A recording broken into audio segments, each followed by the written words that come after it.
mrekullitë e shqiptarëve nuk kanë të sosur. Kryeveprën e inxhinierisë që shikoni mas meje e ka vënë gurën e parë të saj një shqiptar i njohur, që ishte Konstantin i Madh, një perandor, djali një shenjtë shqiptare që ishte Shen Elena. E biri i tij, perandor dhe ai Konstanti II, e vazhdoi veprën e teatrit dhe e bëri një vepër monumentale në atë kohë. Por mas sa kohëve tjera ajo shëm dhe përfundimisht në këtë formë që shikoni sot e realizoi një shqiptar tjetër dhe ai perandor, që ishte perandori Justiniani i parë, i cili në vitin 560 mas Krishtit ndërtoi këtë kryevepër, e cila sot mbahet një ndër monumentet më të bukura që ka bërë dora e njeriu.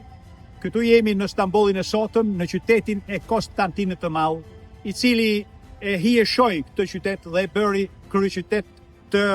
asaj që në qëllimet e tija do ishte kryeqyteti i lirëve që do ndaheshin nga ato të Romës. Dhe sipas dëshmive të asaj kohe, sipas dorëshkrimeve të asaj kohe, këtu në Konstantinopol flitej shqip nga pjesa më e madhe e njerëzve dhe ishte gjuha e tij, ishte dhe e perandorit Konstantin i Madh, i cili flitej dhe ai pra shqip ilirisht në asaj kohe, sigurisht që është shqipja sotme, dhe këtu ishte një qytet i cili kishte hyrë në mënyrë spektakolare në kronikat e gjithë botës së zhvilluara të asaj kohe. Unë do afroj çik më afër që të shikoni pak më mirë këtë kryevepër të inxhinierisë që është, ja ta zgjerojmë çik.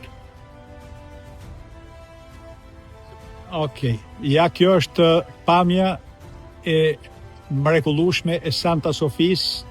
siç e thash më parë, që këtë formë përfundimtare e mori nga Justiniani i parë në vitin 560 mas Krishtit.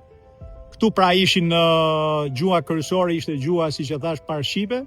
pasi të kuptojmë që shqipja në atë kohë shkruhej me shkronjat pellazgjike dhe nga tresa gjithë aty fillon, pasi duke gjetur në shkrimet që i kemi parë dhe këtu me gërma, me alfabet pellazgjik, të cilin e kanë trashëguar sot vetëm prej 100 sa viteve grekët, ne humbëm të alfabet dhe sot shkrimet që përkthehen me shqipen e sotme fatkeqësisht vazhdojnë të ne mohojnë si shkrime me origjinë shqiptare. Këtu pra të dashurit e mi flitej ilirisht, flitej shqip. Shkruhej me gërmat pellazgjike, me ato gërma pellazgjike që i morën rreth 150 vite më parë, i morën në ekskluzivitet vetëm grekët. Ne duke u larguar nga shkronjat pellazgjike, humbëm të drejtën që të kërkojmë këto shkrimet tona që përkthehen me shqipen e sotme dhe janë shumë që nuk na njohin vetëm nga fakti sepse ne nuk e kemi më aty alfabet. Por ne do shkojmë për herë përpara duke kërkuar që t'i përkthejmë ato dhe të gjejmë vërtetësinë e historisë sonë të mohuar prej shekujve. Nga qyteti i Konstantinit të Madh, atij që Romën e pa për herë të parë kur hyri për të bërë perandor për të kurorzuar në senat, ky atij që nuk diste asnjë fjalë në greqisht, por vetëm ilirisht,